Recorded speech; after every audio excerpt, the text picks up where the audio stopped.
Hi weavers, అందరికీ welcome friends. మన ఛానల్కి స్వాగతం friends. Royal Challengers Bengaluru versus Punjab Kings మధ్య మ్యాచ్లో మొత్తానికి రాయల్ ఛాలెంజర్స్ బెంగళూరు ప్లే ఆఫ్స్కి అర్హత సాధించింది. క్యూ మార్క్ను కూడా సొంతం చేసుకుంది. 18 పాయింట్స్ సంపాదించి మరొక మ్యాచ్ మిగిలి ఉండగానే టాప్ 1 పొజిషన్లో ప్రజెంట్ కొనసాగుతుంది royal Challengers Bengaluru. So match ఎలా సాగింది ఏంటి అని వివరాలకు వెళ్ళిపోదాం. So let's move in to the topic. Hi hello we were, అందరికీ వెల్కమ్ ఫ్రెండ్స్. మన ఛానల్కి స్వాగతం. మా ఛానల్లో మీకు కనుక వీడియోస్ నచ్చితే లైక్ చేయండి, షేర్ చేయండి, కామెంట్ చేయండి మరియు సబ్స్క్రైబ్ చేయండి. మరిన్ని నోటిఫికేషన్స్ కోసం పక్కనే ఉన్న బెల్ ఐకాన్ని ఆల్ పైన ట్యాప్ చేయండి. ఆల్ పైన ట్యాప్ చేయడం ద్వారా మేము చేసే ప్రతి వీడియోలని, తాజా వీడియోలని నోటిఫికేషన్లో పొందగలరు.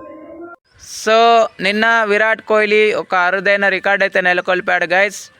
So Virat Kohli 9 times 500 runs చేసినటువంటి మొట్టమొదటి ఆటగాడిగా రికార్డుల్లోకి ఎక్కాడు.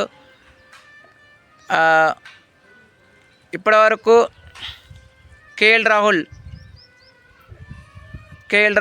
8 times అయితే అందుకున్నాడు. బట్ విరాట్ కోహ్లీ 9 timesలో ఈ రికార్డు అందుకున్నాడని చెప్పుకోవచ్చు. ఎవరికి సాధించని రికార్డు, సిక్సర్ కొట్టి తనదైన స్టైల్లో ఈ మార్క్ని అయితే రీచ్ అయ్యాడు ఐపీఎల్లో, అది కూడా. ఓకే ఫ్రెండ్స్, మరిక స్ట్రైట్గా మనం రివ్యూలకు వెళ్ళిపోయినట్టయితే టాస్ గెలిచి మొదట ఫీల్డింగ్ అయితే ఎంచుకున్న దానికి వాళ్ళకైతే అంత మంచి రిజల్ట్ అయితే రాలేదా అంటే వచ్చింది. ఆర్సీబీకి బ్యాట్ స్టార్టే లభించిందని చెప్పుకోవచ్చు. 21 runs దగ్గర, అంటే 21 స్కోర్ ఉన్నప్పుడు 11 runs వేసి జాకబ్ బెతెల్ అవుట్ అయిన తర్వాత దేవదత్ పడిక్కల్తో కలిసి 76 runs పార్ట్నర్షిప్ అయితే నిర్మించాడు విరాట్ కోహ్లీ అండ్ దేవదత్ పడిక్కల్. ఇద్దరు కలిసి ఎడాపెడ బౌండరీస్ అయితే వాయిస్తూ వచ్చారు వీలు చిక్కినప్పుడల్లా. And running between the wickets, singles కూడా చక్కగా చేశారు అని చెప్పుకోవచ్చు. మిడిల్ ఓవర్స్లో ఎస్పెషల్లీ దేవదత్ పడిక్కల్ది అండ్ అప్పర్ హ్యాండ్ అని చెప్పుకోవచ్చు. సో 45 runs వేసి తను అవుట్ అయిన తర్వాత ఈ పార్ట్నర్షిప్కి బ్రేక్ పడినాక వెంకటేష్ అయ్యర్తో కలిసి 60 పార్ట్నర్షిప్ అయితే నెలకొల్పారు. 60 పార్ట్నర్షిప్ నెలకొల్పిన తర్వాత విరాట్ కోహ్లీ రాంగ్ టైంలో 58 runs వేసి తను కూడా అవుట్ అయిన తర్వాత టిమ్ డేవిడ్తో కలిసి మరో వికెట్ పడకుండా జాగ్రత్త పడుతూ మొత్తానికి 4 వికెట్స్ కోల్పోయి మంచి స్కోర్ని అయితే పుటప్ చేయగలిగింది. 222 runs అయితే స్కోర్ చేసింది. సో వీళ్ళ దాంట్లో హర్షదీప్ సింగ్ అండ్ యూజీ చహల్ తలా ఒక్కొక్క వికెట్ తీసుకోగా హర్ప్రీత్ బ్రార్ 44 runs ఇచ్చి 2 wickets అయితే తీసుకున్నాడు, చాలా ఎక్స్పెన్సివ్ అయినప్పటికీ. అనంతరం లక్ష్య ఛేదన్ ఆరంభించిన ఎక్స్ట్రాస్ మాత్రం 7 extras అయితే ఇచ్చారు.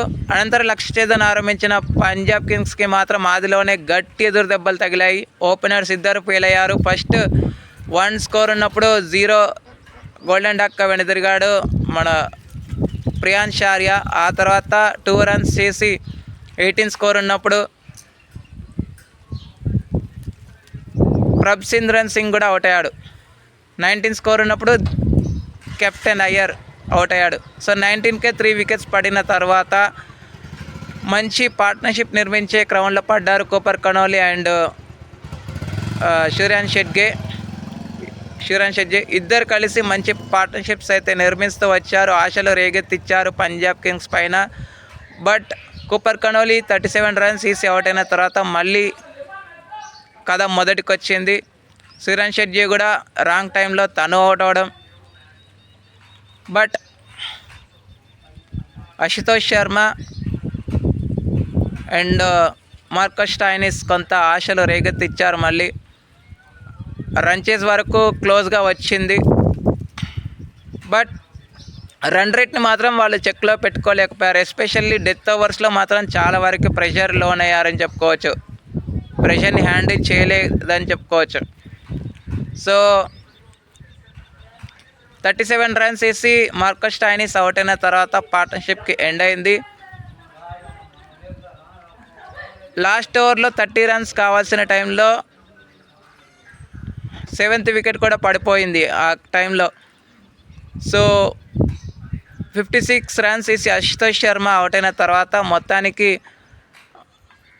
అష్మతుల్లా ఉమర్జాయ్ పుణ్యమా అని చెప్పేసి తక్కువ రన్స్లో ఓడిపోయిందని చెప్పుకోవచ్చు. వాళ్ళ యొక్క రన్ రేట్ ఏదైతే ఉందో టాప్ 4లో ఉండడానికి దాన్ని కొంచెం క్లోజ్గా కాపాడుకుంటూ వచ్చారని చెప్పుకోవచ్చు. సో మొత్తానికి 14 రన్స్ అయితే చేసి అన్బిటన్గా ఉన్నాడు.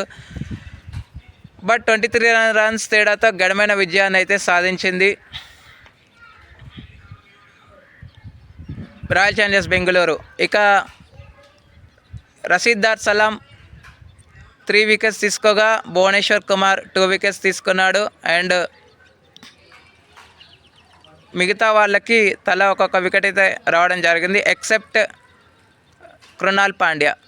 Okay friends, thank you. ఇలాంటి అప్డేట్స్ కోసం ఛానల్ని సబ్స్క్రైబ్, షేర్, కమెంట్ చేయండి. మరొక అప్డేట్తో మేము ఉంటాను ఫ్రెండ్స్. ఇక player of the match award అయితే no doubt no surprise Venkatesh అయ్యర్కి వరించింది. అంతవరకు సెలవు, నమస్కారం.